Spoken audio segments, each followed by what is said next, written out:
Hello friends. ये question पूछा गया है मिशन बुनियाद लेवल 2 में 2025-27 में। रंगीन टीवी की कीमत में 30% की वृद्धि के कारण बिक्री में 40% की कमी हो गई।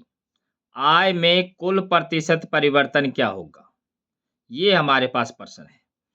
तो इसको हम करेंगे दो तरीके से। पहला जो तरीका क्या है, सबसे पहले हम कीमत को मान लेंगे 100 और जो बिक्री है उसको भी हम 100 ही मान लेंगे और 100 की हम कर देंगे गुणा। तो ये कुल रेवेन्यू आया। तो ये कितना हो जाएगा? 10,000। उसके बाद में जो परिवर्तन है, वृद्धि हुई है तो 100 से 30 वृद्धि हुई तो 130। उसके बाद ये 40 की कमी हुई है तो 100 में से 40 कम करेंगे तो 60 की गुणा। तो ये रेवेन्यू आया कितना? 13,678 और 2 जीरो 7,800। तो कम हो गया कि 10,000 था और 7,800 हो गया, तो कम हो गया, मतलब कमी तो है। अब कितनी है वो हमने निकालनी है, तो इस 10,000 में से 7,800 को हम घटा देंगे तो ये कितने आए? 2,200 बटे शुरुआत में कितना था? 10,000 और प्रतिशत निकालना है तो गुणा में 100। तो 2 जीरो से 2 जीरो कट गई और इन 2 जीरो से ये 2 जीरो, ये तो कितना आ गया? 22% की कमी आई।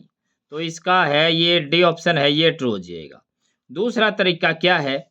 एक फॉर्मूला है x प्लस का y और प्लस का xy और बटे में 100।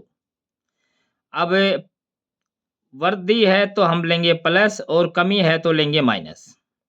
सिर्फ इस फॉर्मूले में रखना है। अब 30% की वृद्धि है तो सीधा हम लिखेंगे 30 और 40 की कमी है तो 40 को लिखेंगे हम माइनस में, फिर प्लस 30 और गुणा में माइनस के 40 और बटे में 100। तो एक जीरो से ये जीरो कैंसिल और इस जीरो से ये जीरो कैंसिल। तो ये कितना हो जाएगा? 30 में से माइनस के 40 जाएंगे तो माइनस का 10 और ये 4 तिया 12 माइनस का 12 हो जाएगा, माइनस का 12।